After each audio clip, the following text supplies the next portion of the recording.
Oke, bertemu lagi di Sina School. Sebelumnya kalian like, share, subscribe video ini dulu supaya kalian gak ketinggalan. Oke, kita mulai yuk.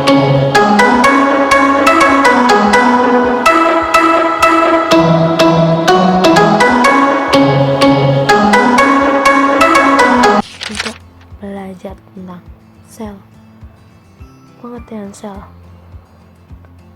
Kita mulai dari pengertian sel ya. Sini ada pengertian sel merupakan unit struktural dan fungsional terkecil dari makhluk hidup.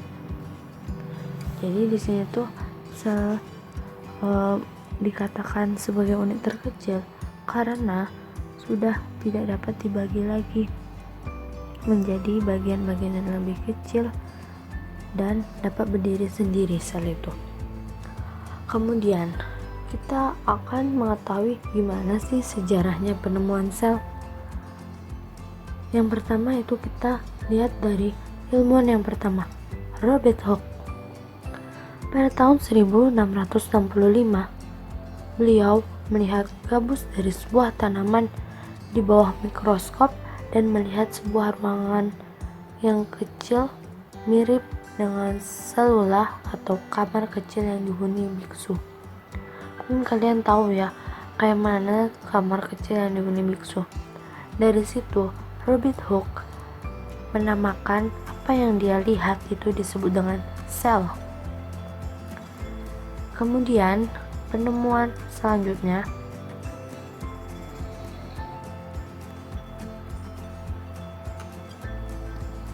itu ada Anthony van Leeuwenhoek pada tahun 1674.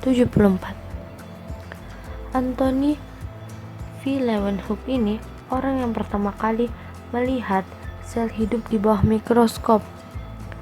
Sel yang dilihat oleh Anthony van Leeuwenhoek ini diobservasi adalah sel alga. Yaitu Anthony van Leeuwenhoek itu orang yang pertama kali melihat ini, dia mengobservasi itu adalah sel alga. Kemudian itu ada ilmuwan selanjutnya Schwann dan Schilden pada tahun 1834. Untuk yang dikemukakan oleh Schwann yaitu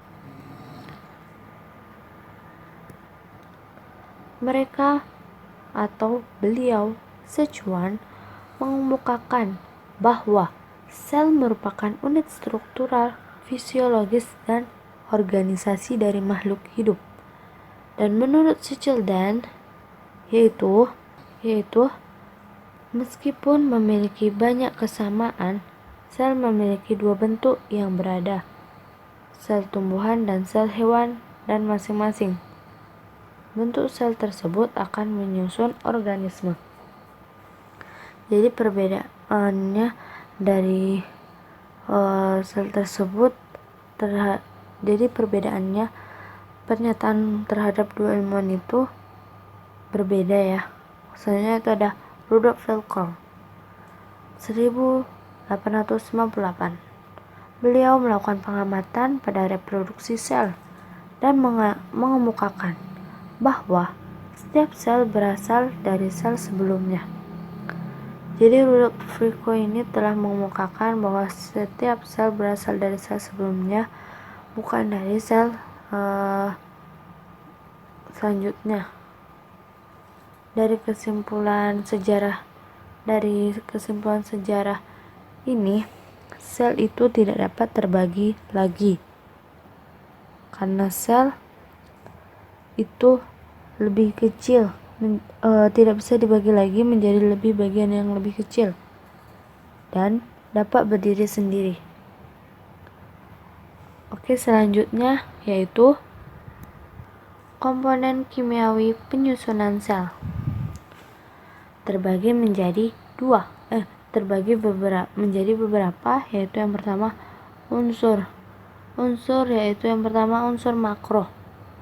Unsur makro di sini yaitu unsur kimia pada karbon, itu simbolnya C.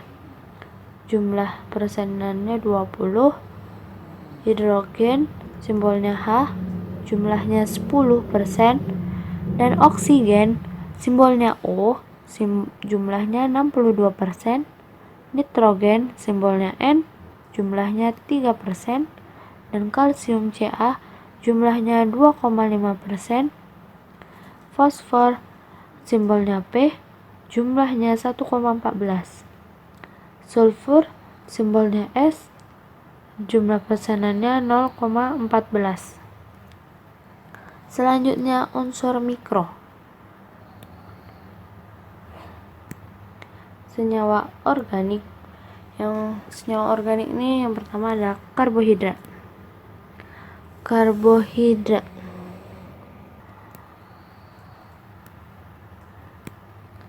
Unsur mikro. Di sini unsur kimianya yaitu ferum, simbolnya Fe, jumlah persenannya 0,010, klor, simbolnya Cl, jumlah persenannya 0,16, dan kalsium, simbolnya K, jumlah persenannya 0,11,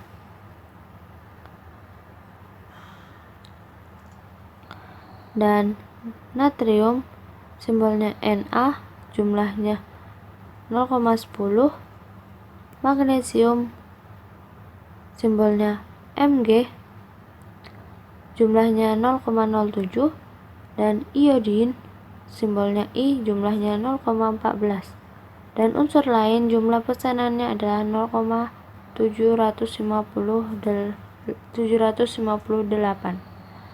Selanjutnya itu ada senyawa.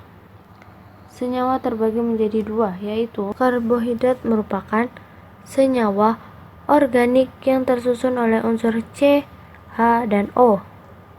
Kemudian, fungsi dari karbohidrat dalam sel yaitu bahan baku pada proses respirasi sel. Itu contohnya ada glukosa dan fruktosa. Yang kedua, penyusun beberapa bagian sel, seperti dinding sel yang disusun oleh selulosa. Dan yang ketiga, penyusun DNA dan RNA yang ada di berkarbon 5 atau gula pentosa. Kemudian yaitu lipid. Lipid yaitu tersusun oleh C, H, dan O. Fungsi lipid dalam sel yaitu penyusun beberapa bagian di dalam sel seperti membran sel yang tersusun oleh fosfolipid. Lipid ini merupakan senyawa hidrofolik dan larut dalam pelarut organik. Kemudian ada protein. Protein adalah unsur organik terbesar yang menyusun sebuah sel. Protein ini merupakan polimer dari asam amino yang saling berikatan dengan ikatan peptida.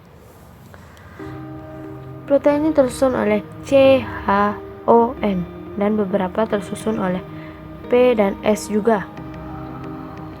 Fungsi dari protein yaitu penyusun bagian sel, yaitu membran sel. Jenis protein yang menyusun membran sel adalah protein integral dan protein prefer. Kemudian itu ada asam nukleat.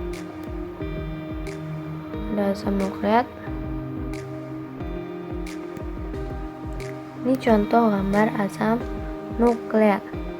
Asam nukleat sel memiliki dua jenis asam nukleat, yaitu RNA dan DNA. Fungsi asam nukleat dalam sel yaitu mengontrol aktivitas sel dan membawa informasi genetik. Kemudian ada vitamin.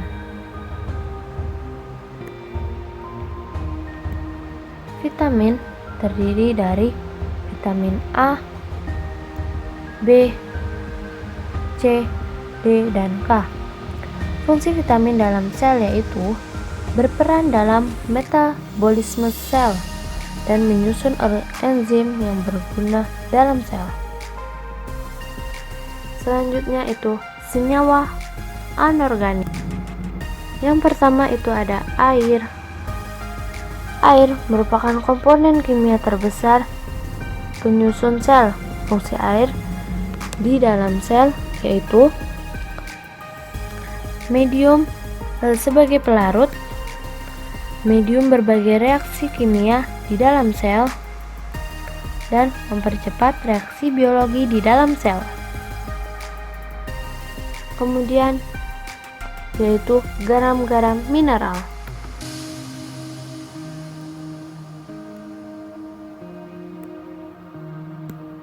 Ini contoh gambar garam mineral, yaitu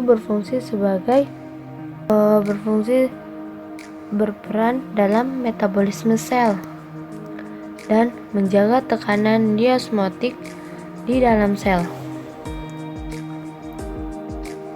Proses ionisasi dalam protoplasma melibatkan senyawa asam, basa, dan garam-garam mineral. Garam mineral ini mengalami ionisasi yang membentuk ion positif kation dan ion negatif anion. Kemudian itu ada gas.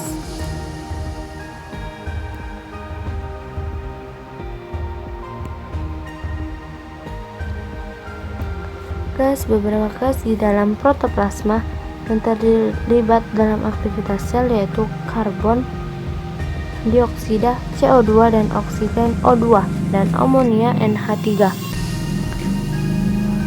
Selanjutnya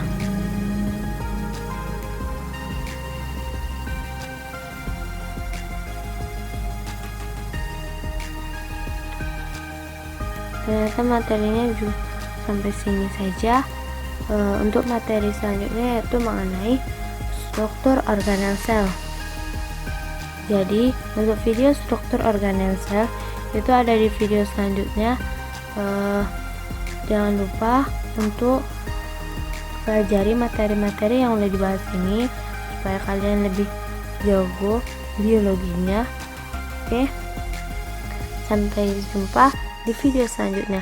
Jangan lupa untuk like, subscribe, dan share video ini ke teman-teman kalian yang masih yang ada yang kurang paham atau yang pengen lebih tahu lagi.